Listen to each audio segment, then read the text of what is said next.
अरे काय रोजच्या रोज पार्ट्या चालल्या बाबा हा? एवढा पैका आला कुठून तो नाम्या सांगत होता रोज पार्ट्या तुमच्या दरम्यान चालल्यात बाबा.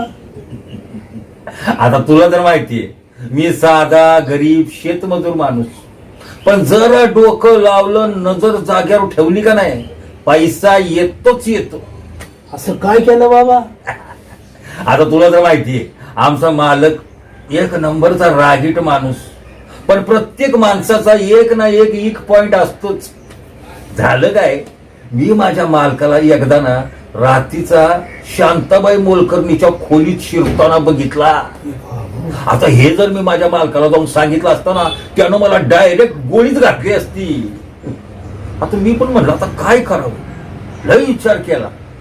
माझ्या मालकाचा अजून एक पॉइंट, त्याचा कुत्र्यावर लय जीव त्याचा. मग मी काय केलं, मी ना मालकाकडे गेलो आणि मालकाला म्हणलो, मालक अहो तिकडे मुंबईला कुत्र्याची शाळा निघाली, 8 दिवसात कुत्र माणसावानी घडा घडा बोलायला लागतंय. पण एक अडचण आहे, फी ना 1 लाख रुपये.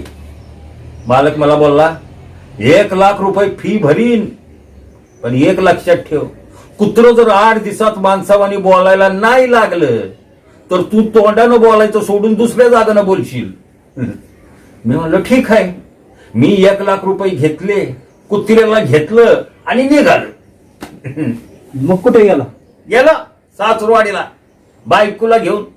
8 दिवस मस्त निवांतपणे आराम केला. 8 दिवसानं आलो आणि मालकाकडे गेलो. मालकाने मला बघितलं आणि म्हणला, अरे कुत्र कुठे आहे? मी म्हणलं काय सांगू मालक तुम्हाला, अहो मी 1 लाख रुपये फी भरली, कुत्र्याला दाखल केलं आणि मालक अहो कुत्र पण लई हुशार हो, काय बोलायला लागलं.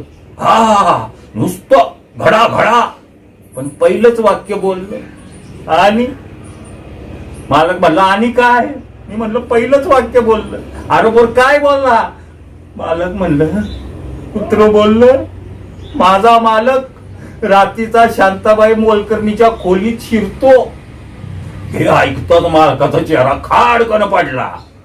मग मी बोललो, मालक हे ऐकताच माझं टाळकं सटाकलं. माझ्या मालकाबद्दल असं बोलतो? मी कुत्र्याला उचललं आणि डायरेक्ट समुद्रात नेऊन बुडावलं. मालक म्हणला लई चांगलं केलं, बेस केलंस एकदम, पण आता एक लक्षात ठेव, हे 1 लाख रुपये अजून घे आणि तुझं तोंड तेवढं बंद ठेव. कळलं का?